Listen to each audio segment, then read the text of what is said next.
Hello all, I promised you Scotland and here it is with the baby Nessie, some Tibetan monks, some amazing scenery, a blow up doll, and oh my goodness me. It all starts with Chris's t-shirt and a road trip from the south coast to the Isle of Arran. No surprise, but to get to the Isle of Arran you need to get on a boat. This was the baby ferry to Locranza on the northern tip and the first view of Isle of Arran. ¿Dónde vas? No sé, voy a la isla de... What's the name of the island? This is Holy Island and it's off the southeastern side of Arran. And Rossa may have taken the mick a little bit out of Chris putting his wetsuit on. But he's soon on the water and we get on the way to the Holy Island. For several reasons we did several short day trips rather than one epic adventure. And this was the first one. Get across to the island, we go around Holy Island, we're leaving from Lamlash, which is behind us here, and ironically having gone to the far north from our little southern coast hideout, it's the first paddle of the season without a dry suit or dry jacket. We had absolutely amazing weather.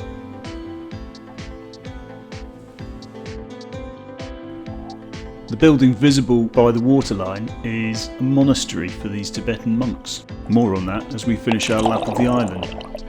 What stood out enormously is the clarity of the water. This was probably 30 feet deep here. You can see every detail on the bottom. You very rarely get days like that in the south, at least not in the Solent. We're going around clockwise and this then is the northern tip of the island, working our way round towards the east.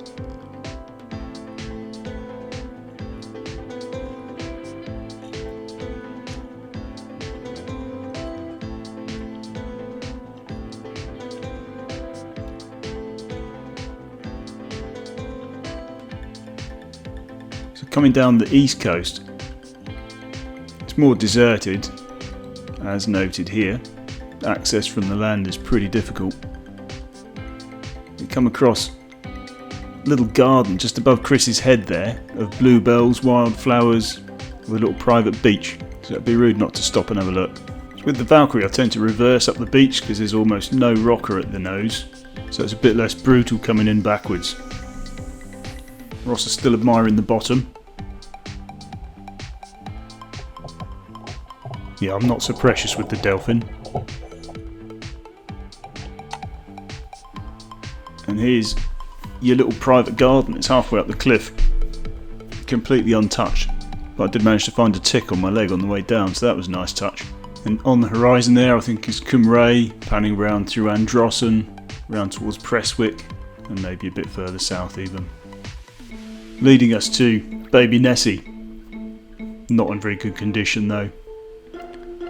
And with that we leave our little private beach and get on with the job. So heading further south, that tallest peak being Mullack Moor, probably pronounced really badly, and it's about 1,000 feet, 300 odd metres high. It's clear we're really out to set speed records on this trip, and with these really lively rough conditions, the surf was amazing. Not! But just soak up the scenery.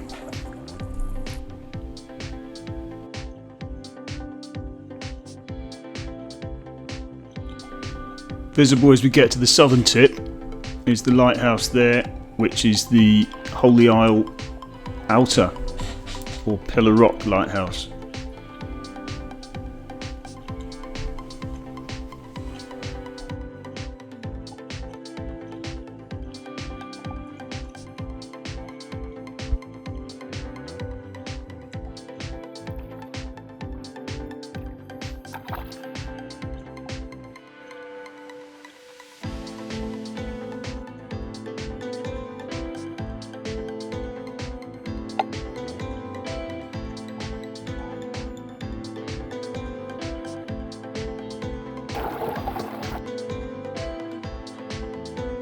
That's the lighthouse, moving on round the southern tip.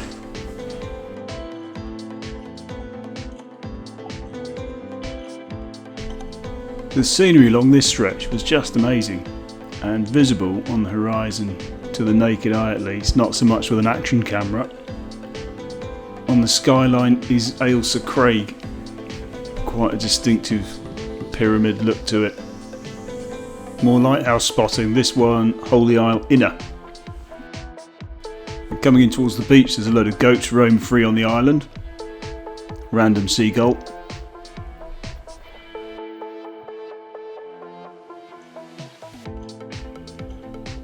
And the chance to have a little sprint in the Valkyrie, flat water with virtually no current. 5.5 knots. It's not bad. No wind, no current. All porridge.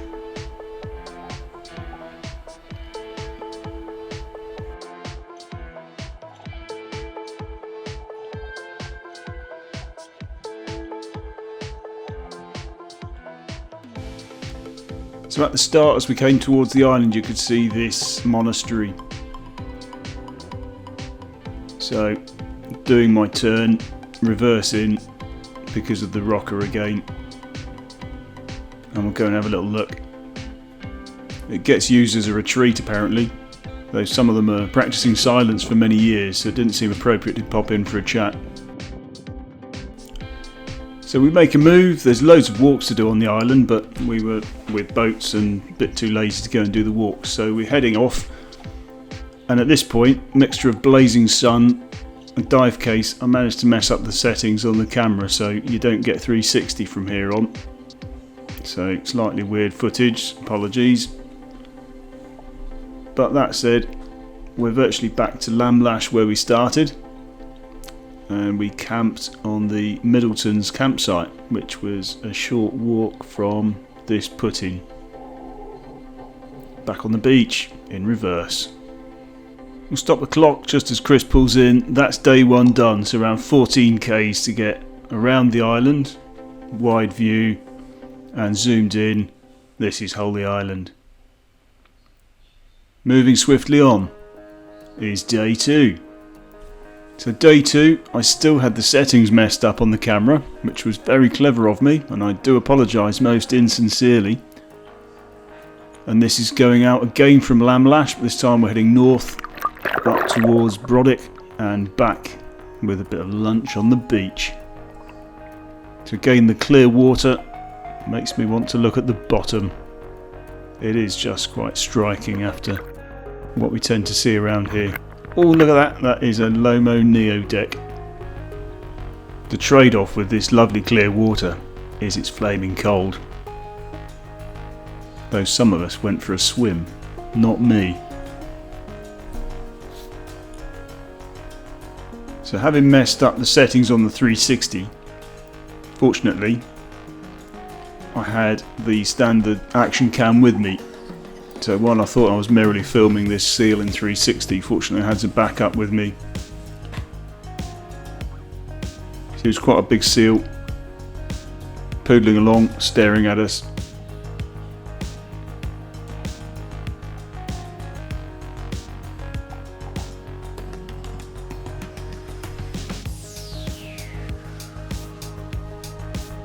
So he soon got bored, but I found some more mammals. There was a group there just snorkeling and managed to catch them underwater. All a bit Jacques Cousteau.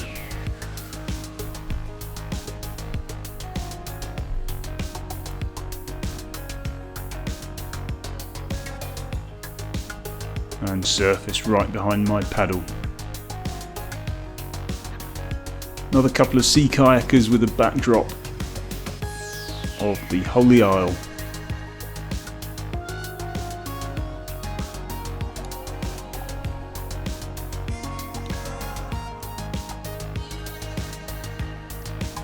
So lack of 360, you're missing some of the views, but around the little rocky island, get rammed by a rogue paddler.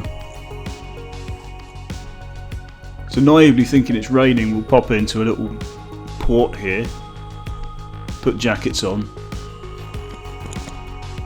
drain your boots. So absolutely guaranteed once we had the jackets on, it stopped raining. So that was clever. Cheers.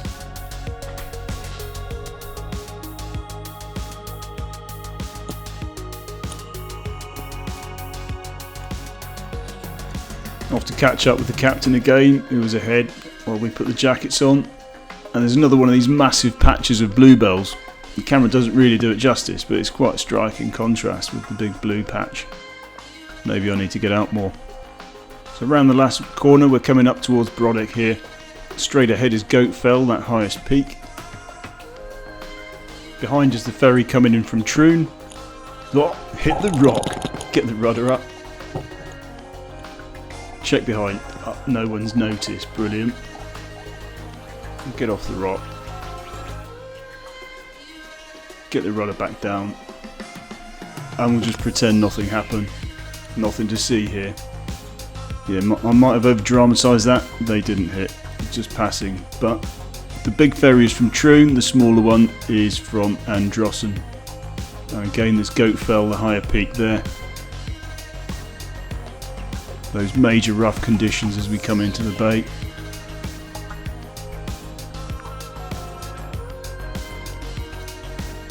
So last leg, past the ferry terminal once he's docked, and pull into the beach there for a spot of lunch. So moving swiftly on, the trip back largely unrecorded because I messed up my settings. We saw the seal again, though too far to really care. And a little arty shot of the captain. We're back to Lamlash, and that was the end of day 2. Lamlash to Brodick and back, 20 k's. So for day 3 we're starting at Blackwater Foot. You'll recognise my Copart van, which survived the trip, and also 80s wonder Ford Escort RS2000. Imagine that, not a spotter at all. So heading out from Blackwater Foot, we started in the little creek as opposed to up the creek. Captain made his way out.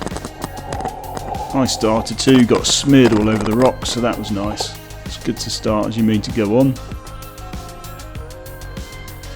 And out here you'll notice there's a few more boats. Joining us there is Duncan and Sarah, also up from the south. Would have been rude not to turn up with a boat, which they did. So this time we're heading north from Blackwater Foot, and we're going for the King's Caves. So it's only a short run, but another gorgeous day. Rude not to do it.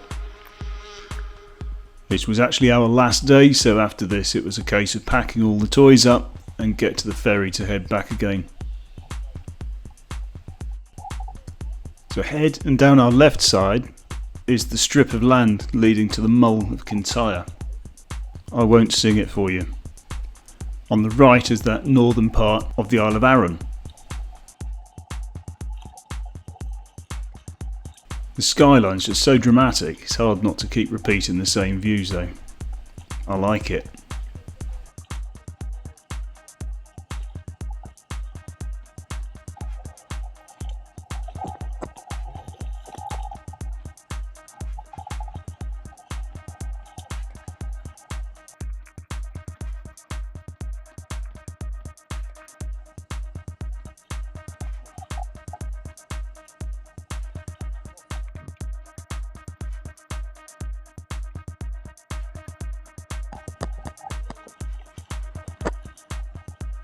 Last crafty pan around showing the mole, and the headland dead ahead is the caves.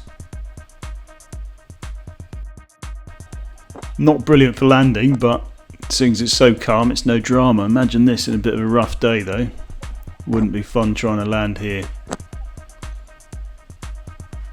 So get in, choose a parking space.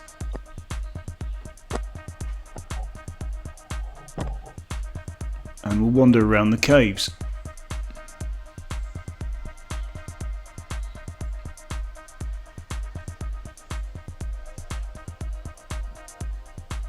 I think that's ancient graffiti.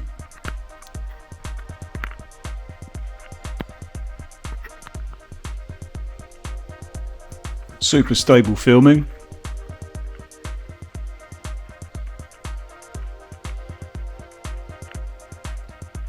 Slightly more modern graffiti.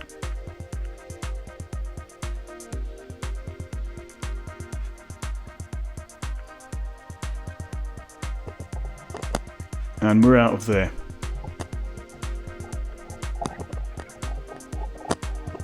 Duncan launching. Sarah's already launched.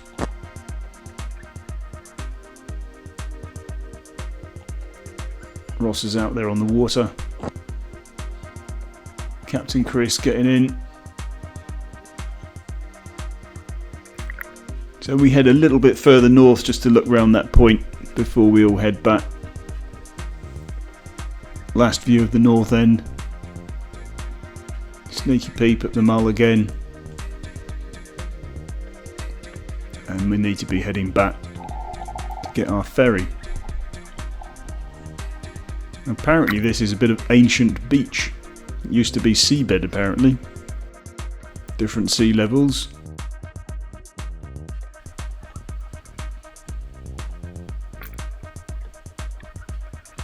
Trying to get arty.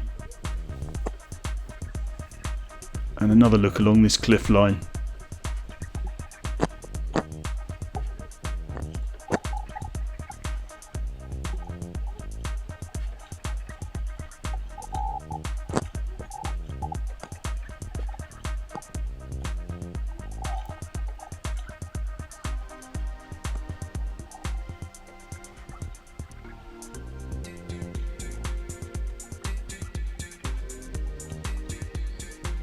What a view.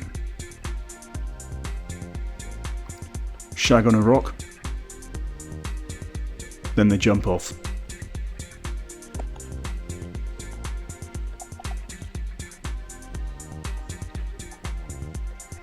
So we're heading back. That's the Kinloch Hotel in Blackwater Foot. Right back to the little creek we started in.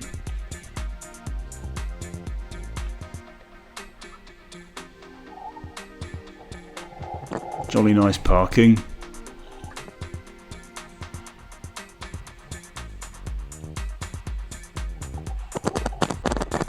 And with that, day 3 is done, so another 9Ks. So there's one more mission to do.